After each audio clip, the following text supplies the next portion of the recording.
merci beaucoup. Merci de m'accueillir à cette belle conférence. Nous allons profiter du numérique pour nous connecter et pour que la distance ne soit plus un handicap à nos échanges. Donc, je voudrais d'entrée de jeu remercier Panes Conseil de m'associer à cet événement. Renouveler également tout le plaisir que j'ai à échanger à nouveau avec le professeur Kamdem, qui est mon aîné académique et quelqu'un pour qui j'ai beaucoup d'admiration. Au directeur général du FECOM également et à tous ceux qui sont là. Je voudrais vous renouveler mon plaisir de participer à cette table ronde. Avant de commencer, je voudrais partager avec vous une petite anecdote, une petite conversation que j'ai eue avec, je peux dire ma fille, qui est ingénieure et moi chercheur. Alors, elle me pose la question de savoir est-ce que je connais la différence entre un ingénieur et un chercheur. Je lui dis à peu près oui, mais je ne savais pas jusqu'où on devait aller. Alors, elle me dit un ingénieur est payé pour trouver des solutions. Et je dis le chercheur alors, elle dit le chercheur dans tous les cas, lorsqu'il commence, il ne sait pas ce qu'il va trouver. Il n'est même pas sûr de trouver une solution. Bon, moi, je suis chercheur. Et lorsqu'on aborde effectivement la recherche chez nous en sciences de gestion, tout au moins l'objectif c'est d'améliorer les performances des organisations. Donc nous avons quand même l'ambition, je pense, comme l'ingénieur ici, j'ai entendu le professeur Kamdem parler justement de ce chercheur qui est ingénieur. Donc comme l'ingénieur, nous avons, j'ai envie de dire, le devoir, la préoccupation, mais surtout, j'ai envie de dire, la possibilité de mener des recherches qui permettent d'améliorer la performance des organisations. Dans tous les cas, c'est un peu l'ambition de notre discipline.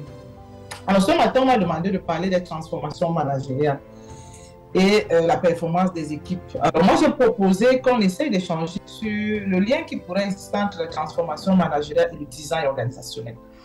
Alors, vous allez comprendre tout de suite pourquoi. On va commencer par une petite introduction parce qu'on va se rendre compte lorsque on aborde le fonctionnement des organisations, que la préoccupation, j'ai envie de dire, de l'organisation, de la structure qui est mise en place, c'est une préoccupation ancienne et qui malheureusement revient avec beaucoup d'intérêt. MISV n'a jamais été autant d'actualité que maintenant, alors que ces travaux datent quand même des années 87 et de récemment 2006. Au moins en ce qui concerne les configurations organisationnelles, on se rend compte finalement que la mise en place d'une structure peut engager également la performance de celle-ci. Et donc, après avoir rappelé quelques éléments de notion, quelques définitions notionnelles, je vais partager avec vous, en réalité, c'est le résultat d'une étude qui a été menée sur ce sujet en lien avec des changements qu'on souhaiterait avoir dans les administrations publiques, disons en lien avec des réformes, parce que la réforme ici est considérée comme étant une transformation organisationnelle. Et curieusement, et je vous dévoile tout de suite le résultat, ce sera le quatrième point, on s'est rendu compte que le design bureaucratique, c'est-à-dire la bureaucratie dans le sens hiérarchique du terme, dans le sens de la rigidité des règles, ce design bureaucratique s'est avéré être celui qui procure plus de résultats. C'est un résultat assez paradoxal, d'autant plus qu'il a été démontré déjà par plusieurs auteurs et ça a été un peu le véhicule du nouveau management public, qu'il faut donner plus de responsabilités aux dirigeants, il faut avoir des structures plus flexibles et je crois que la doctrine qui a été véhiculée jusque-là était de dire que lorsqu'on a cette marge de manœuvre et cette flexibilité, il est facile d'innover, il est facile d'induire des changements. Malheureusement, ces résultats contrastent avec ce qui est dit dans la littérature et je voudrais partager avec vous finalement les implications managériales que cela impose. Ce d'autant plus que lorsqu'on observe, parce que c'est la deuxième partie de l'étude, le fonctionnement des grandes multinationales,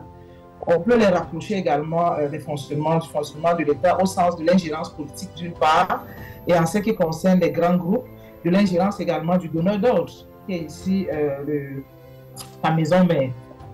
Alors, revenons rapidement à ce qu'on peut appeler une légère introduction. Comme je vous disais, lorsqu'on parle de MISPEC, s'il y a des travaux qui nous viennent à l'esprit, c'est bien les travaux sur les configurations organisationnelles. MISPEC a identifié plusieurs types de formes organisationnelles, d'accord? Et selon lui, ces formes organisationnelles ont des incidences différentes sur la performance des organisations. Je ne voudrais pas revenir sur toute sa théorie, mais je voudrais quand même relever que dans ces travaux, il y a une prééminence ou bien une sorte d'adéquation, selon lui, qui existerait entre les structures ad hoc qui semblent très flexibles. Ce sont des structures qu'on peut appeler, pour faire une référence à notre environnement, vous entendez souvent parler des comités internes, des comités interministériels, bref, des structures ponctuelles qui sont mises en place pour mener une activité et qui disparaissent par la suite et qui ont la configuration ou la spécificité d'être flexibles et d'être débarrassés de tout l'arsenal bureaucratique au sens de la hiérarchie, des règles,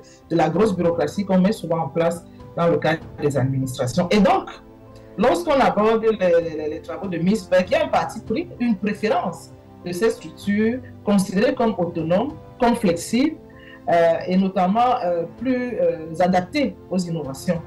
Et cette doctrine a été largement diffusée dans la littérature et adaptée également dans le cadre des administrations, dans le mouvement qu'on a appelé le nouveau management public. Et donc, l'implication managériale était claire. Si vous voulez impulser des réformes, et donc ici, des changements organisationnels, des changements ou des transformations managériales, il faut avoir des structures souples de nature ad hoc. Donc, c'est le parti pris qui a été présenté et, comme je vous disais, ce parti pris est quelque peu contredit par les travaux que nous avons observés ou réalisés. Alors, lorsqu'on parle de transformation organisationnelle ici, il s'agit en réalité des changements, des mutations, des évolutions, des adaptations. Et ces éléments sont aussi bien valables pour les administrations publiques que pour les entreprises privées. Une entreprise qui ne se développe pas, qui ne s'adapte pas, qui ne change pas, dans tous les cas, est vouée à l'échec ou à la mort. Et donc, de ce point de vue, aborder les transformations organisationnelles, c'est aborder même ce qui constitue l'essence de la vie des organisations. Donc, la transformation organisationnelle peut être ici abordée sous ces différents prismes-là. Et comme je vous disais, le design organisationnel ou institutionnel, c'est un mode d'organisation qui est mis en place pour structurer les rapports, pour structurer en réalité les rôles des acteurs, la hiérarchie dans la chaîne de décision, pour préciser les missions et les fonctions et surtout les positions hiérarchiques et puis les différentes structures. Dans tous les cas, le design organisationnel est considéré comme étant un outil d'organisation qui est mis en place et qui en réalité véhicule des enjeux stratégiques organisationnels et managériaux. Donc, c'est un outil qui est au cœur des transformations et qui n'est pas neutre dans l'efficacité de celle-ci.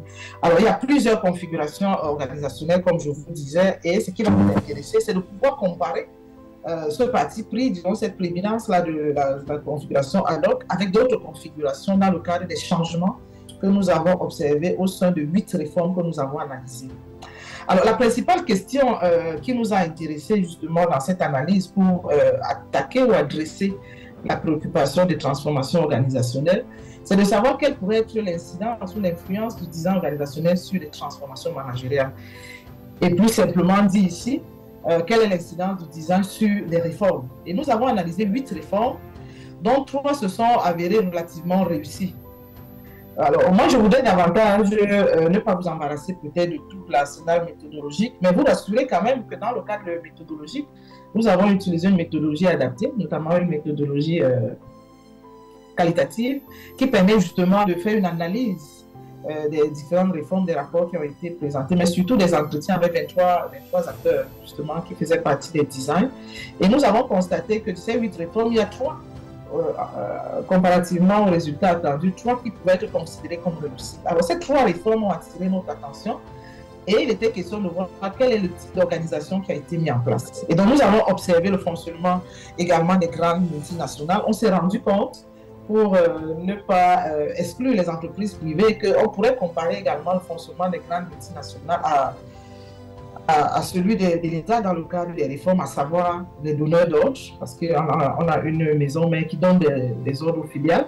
Et dans le cadre du fonctionnement des filiales, il pourrait également avoir cet échange, mais cette ingérence politique pour l'État et hiérarchique ici pour les grandes multinationales. Alors, voilà ce qui a attiré notre attention. Pourquoi cette attention pour nous semblait pertinente? Parce que lorsqu'on aborde très souvent l'échec dans les transformations structurelles, l'échec dans les réformes ou l'échec dans les changements, les mutations qu'on voudrait instaurer dans les entreprises, il est très facile d'évoquer l'inadéquation des modèles. On a souvent l'habitude de dire oui, notre environnement n'est pas compatible avec l'environnement d'emprunt des modèles. on a un environnement endogène et anthropologique particulier. Le professeur Camden parlait tout à l'heure des transformations culturelles. Oui, d'accord, nous avons notre environnement qui est un environnement spécifique. Très souvent, une raison avancée pour les échecs. Une autre raison souvent avancée, c'est la capacité des ressources humaines. On dit, OK, l'outil vient d'arriver, les ressources humaines ne sont pas à jour, et on enchaîne un ensemble de formations, formation sur formation, mais des ressources pour des formations. D'accord, c'est un argument qui est souvent avancé. L'autre argument avancé, c'est que pendant qu'on est en pleine réforme, on a aussi souvent à faire face aux contraintes économiques et parfois politiques, mais même sociales. J'ai même envie d'ajouter sécuritaire. Suivez mon regard. Et donc, toutes ces contraintes sont souvent évoquées pour justifier les échecs des réformes.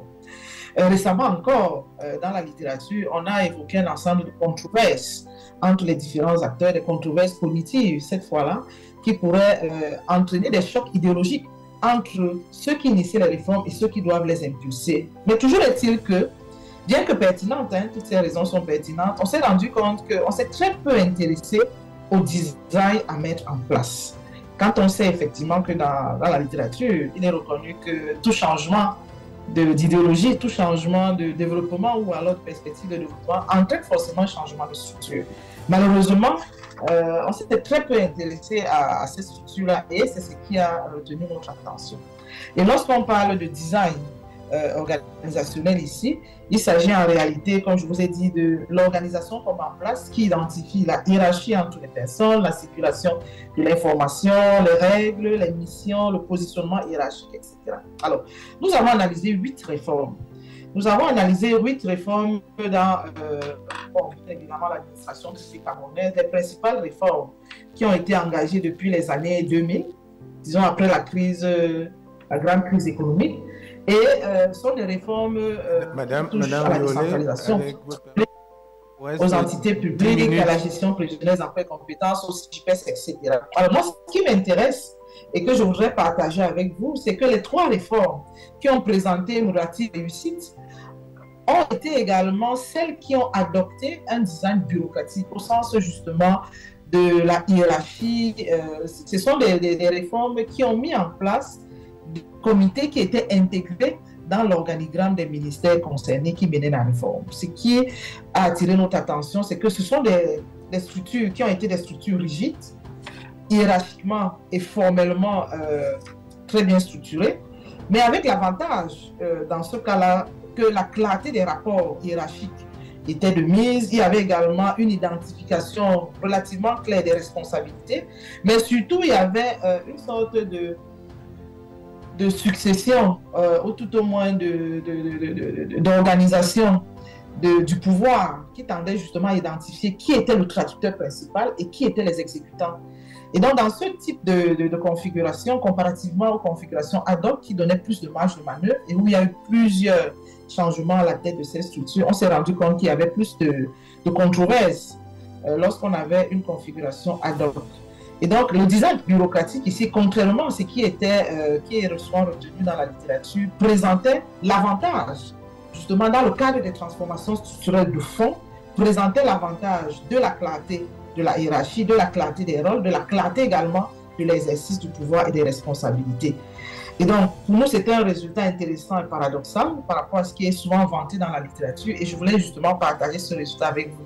Juste pour dire, finalement, en termes d'implication managériale et d'implication conceptuelle aussi, c'est que finalement, si on peut donner un crédit à ce travail, c'est de ne pas toujours rejeter la bureaucratie, et qu'en ce qui concerne les transformations managériales importantes, parfois c'est le modèle bureaucratique qui est un modèle conseillé, et que ce modèle bureaucratique au sens pur du terme, qui a l'avantage de présenter la clarté des rapports hiérarchiques, la clarté des rôles, la clarté également de la responsabilisation, la clarté de l'exercice du pouvoir, cet outil peut être un outil utile dans les transformations managériales que vous avez à implémenter dans vos entreprises. Et dans tous les cas, c'est ce qui ressort de cette étude et ce qui s'observe également dans le fonctionnement des grands groupes. Voilà, je ne sais pas si j'ai débordé le temps, mais voilà la synthèse en réalité du message que je souhaitais partager avec vous. Un message qui est en réalité un résultat d'une étude qui est un peu qui contraste un peu avec le grand vent de la marge de manœuvre, de la liberté qu'on souhaite accorder aux dirigeants, mais qui complète également la réflexion justement des transformations managériales et de la performance des équipes. Je vous remercie.